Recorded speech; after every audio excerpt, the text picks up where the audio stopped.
Hey everybody, welcome back to Video Game So today I got a fun and exciting episode for you guys this evening because I'm going to be taking a look at and reviewing the recently released, as of today, System Shock 2 25th Anniversary Remaster from Nightdive Studios. And if you've never played the original System Shock or System Shock 2, you may have played games that are very closely linked in Bioshock and Bioshock Infinite, because obviously outside of the word shock, these games have so much in common, both from a design aesthetic as well as an overall story and gameplay experience.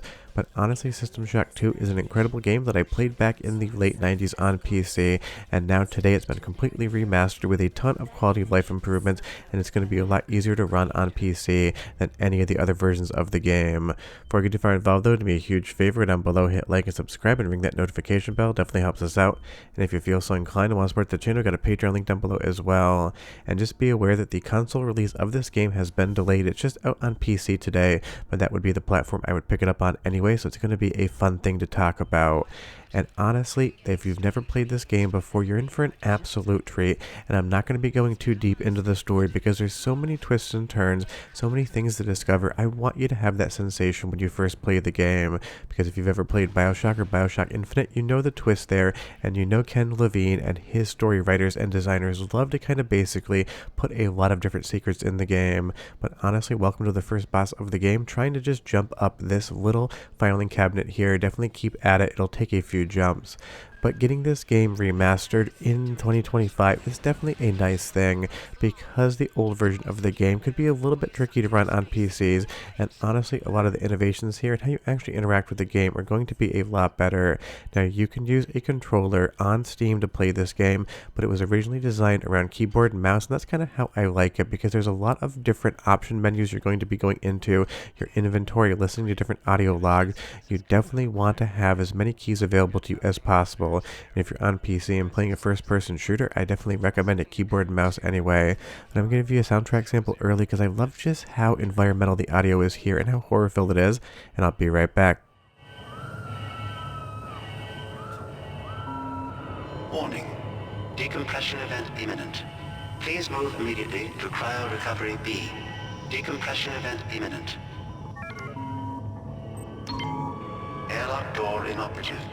I think the entire part of System Shock 2 that still hits even in 2025 is the environmental world building and storyline. You have someone talking in your ear almost the entire time, kind of like Atlas from the original Bioshock, and you're going to be picking up a ton of different audio logs that you can play to get background story like you would in that franchise as well. And that is definitely something that I still think hits in 2025. And again, if you've never played this game before, just discovering what's going on is going to be so much fun.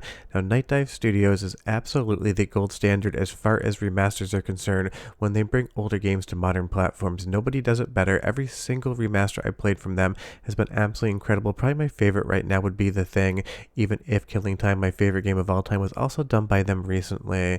I would say that all of the lighting models here, all of the graphics and everything else in the Kex engine are just working, and I can't stress enough, save your game often, because this is going to be a brutally hard game and you're going to get punished for dying. So definitely don't lose 15-20 minutes of progress, because System Shock 2 does not hold your hand. It is that old school hard style first person shooter game, and you're basically going to feel almost at a disadvantage the entire time you're playing the game, but that definitely heightens the tension up. Now take a look at the screen right here. Very simple world building, but the quality of the textures, the overall visual fidelity of them is just absolutely insane as to what they're able to get on the remaster. And if a ghost in front of a door talking about what's going on in the world doesn't seem familiar to you, then you've never played the original Bioshock. If you're a fan of Bioshock and you've never checked these out, you're going to be absolutely having a blast with it, and you're going to see a lot of where those design cues come from when you play the original Bioshock, because honestly, these should be essential playing along with Bioshock. Now, once you actually get into the combat and you're swinging a wrench, I would say it still feels stilted. It is still a little bit slow, but that is accurate to what you would expect out of the game, so you're going to have to get used to that. But one more soundtrack sample, because again, the music is a 10 out of 10, and I'll be right back.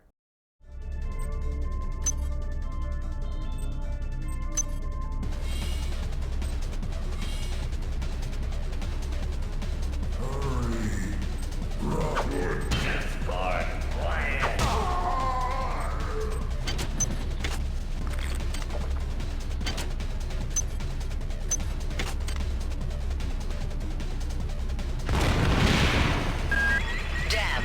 The power outage has also taken out access access to this bulkhead. It's the only way to get to the medical subsection. Pick up the battery from the floor and find a recharger. The one you used before is in hard vacuum now, I'm afraid, but there should be another one on this deck. Once you get the battery recharged, place it in. I love the mix of the music as well as the environmental sound effects, and even that voice coming in through your headphones or speakers. It makes everything feel and sound chaotic, as that's exactly what System Shock 2 is. It is chaos from start to finish. Now this is again a remaster, not a remake, so all of the movement tech, all of the ability to fight, all of the slowness of swinging that wrench is going to be adhering to what it would do in the original game. So if that's something that feels a little bit too old for you, maybe not the game for you, but trust me, you'll get used to it. You'll get used to the cadence, and once you finally pick up a weapon, it's going to be a lot easier. And there is a beginning of this game as well before you actually get into the main story, where you're going to go through your character building. It can be a little bit obtuse as to what you're actually learning, but definitely make sure you pick your class, the one you want to use, and then you pick the year 1, 2, and 3 starting specs. That way you can kind of level up your character to the way you want to play, because there definitely is a light RPG element in here as well. But again, the models here, the textures, the environment looks stunning.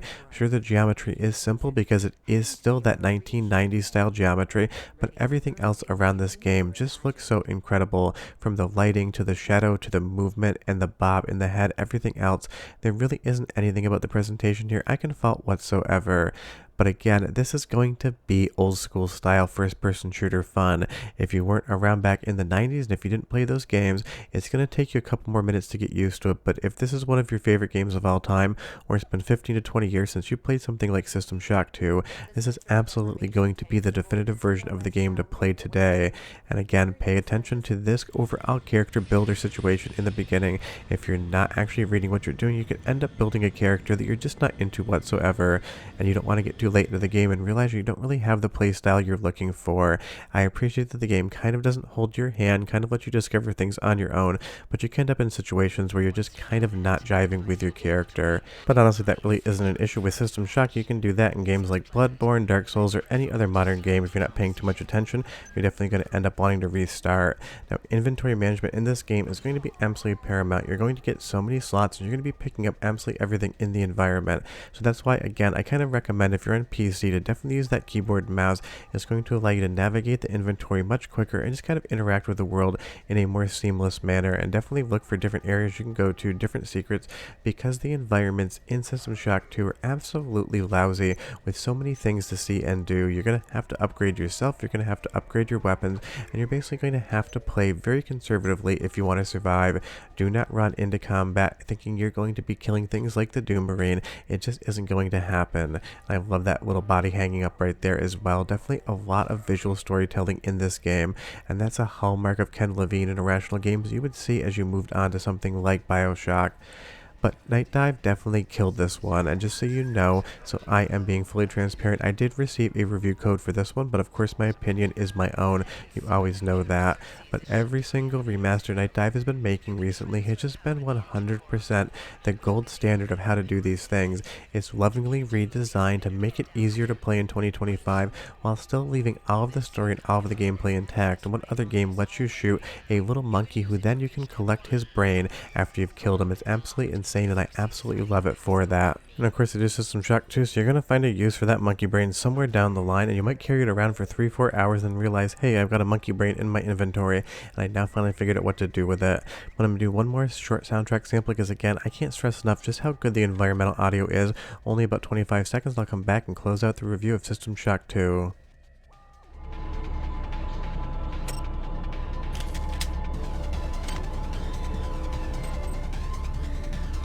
Hi there. Please make your selection. Thank you for choosing Value Wrap. Honestly, it's no different than going to one of the vending machines in Bioshock. Now, when I review modern games and modern remasters, I do them probably in a manner that maybe 10% of you don't love. If you played System Shock 2 before, all I'm trying to convince you here is that you need to go play it again with all of the quality of life improvements and visual enhancements that Nightdive's Remaster give you. And if you've never played the game before, I try to keep these things spoiler free and only show you the introductory sequences and areas so that you get that full sense of discovery preserved when you play this game for the first time. Because System Shock 2 is an important game. It basically informs where game design was going to go in like the next 5 to 10 years, and as far as first-person shooters are concerned, it definitely added a lot to the genre, not just being a corridor shooter, not just being an unload the clip on your enemy sort of thing. It is intelligently designed, and it really makes you think and strategize what you want to do in the world. Just think of something like Fallout 3, except in space, and before Fallout 3 ever came out, and you kind of have an idea of what you're getting into when it comes to System Shock 2.